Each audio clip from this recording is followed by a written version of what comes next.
एक बार एक राज्य था जिसमें एक राजा राज करता था। राजा बहुत ईमानदार और होशियार था। अपनी प्रजा से बहुत स्नेह करता था। उनके राजा होने की खुशी सभी प्रजा के मुंह पर झलक रही थी।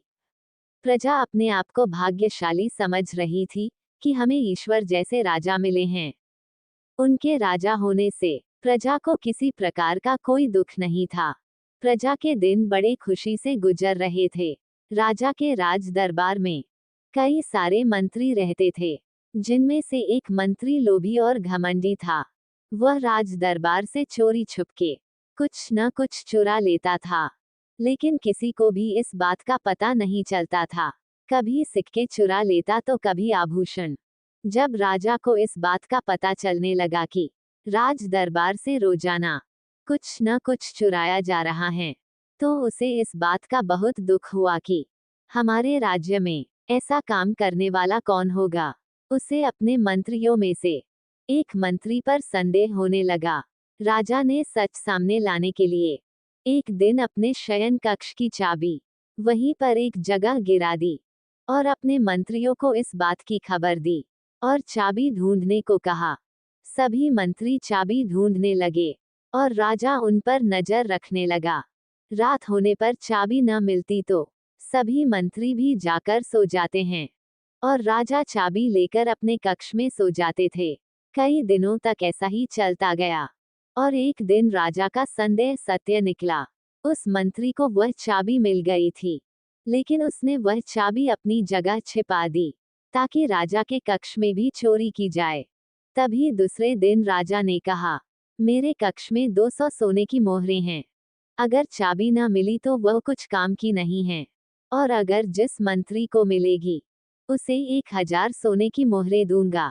घमंडी मंत्री ने सोचा, अगर चोरी करूंगा तो 200 मोहरें ही मिलेंगी, लेकिन जब चाबी राजा को दे दूंगा तो 1000 मोहरें मिलेंगी। सभी चाबी ढूंढने चले गए और राजा भी उन पर नजर रख रहे थे। तभी उस मंत्री ने इधर उधर देखा और चाबी उठाकर राजा के पास आ गया और राजा को चाबी देते हुए उसने इनाम मांगा तो राजा ने कहा, ये चाबी मैंने ही गिराई थी ताकि सच का पता चल जाए। तुम चोर हो। तुमने लालच करके चाबी मिलने के बाद भी उसे छिपा दिया था और फिर इधर उधर देखकर चाबी उठाकर मुझे दे दी। तुम्हें लगा कि किसी ने तुमको देखा नहीं होगा और 1000 मोहरें मुझे मिल जाएंगी। मैंने सब कुछ देख लिया था। तुम लालची और घमंडी मंत्री हो। इसका पता लगाने के लिए ही मैंने ऐसा किया था। राजा ने उस मंत्री को अपने राज दरबार से ही बाहर कर दिया। राजा ने उस मंत्री को बंदी बना लिया और कारागार में डाल दिया और उस पर कड़ी निगरानी रखने का आदेश दिया। दूसरे दिन राजसभा में राजा ने मंत्री को बुलवाया और राजसभा में सबके बीच में खड़ा कर दिया और फिर सबको उसकी पूरी करतूत के बारे में बताया। राजा ने उस मंत्री को पूरी प्रजा के सामने ले जाने का विचार किया ताकि मंत्री को पूरी प्रजा के सामने दंडित किया जाए, ताकि पूरी प्रजा में और उसके पूरे मंत्रियों में सभी को पता चले कि राजा के राज दरबार में चोरी करने का क्या अंजाम होता है। राजा ने मंत्री को सबके सामने कड़ी सजा दी ताकि राज्य का कोई दूसरा सदस्य या मंत्री कोई भी अगली बार चोरी करने से पहले 1000 बार सोचे कि राजा के दरबार में चोरी करने का क्या अंजाम होगा। दोस्तों, आज का हमारा सवाल ये है कि कहानी में जो राजा की चाबी गुम हुई थी, वह चाबी किसने चुराई थी और क्या इस बात का राजा को पहले से पता था कि चाबी किसने चुराई है।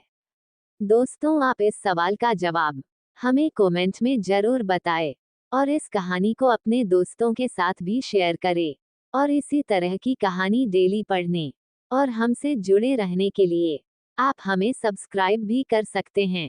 धन्यवाद।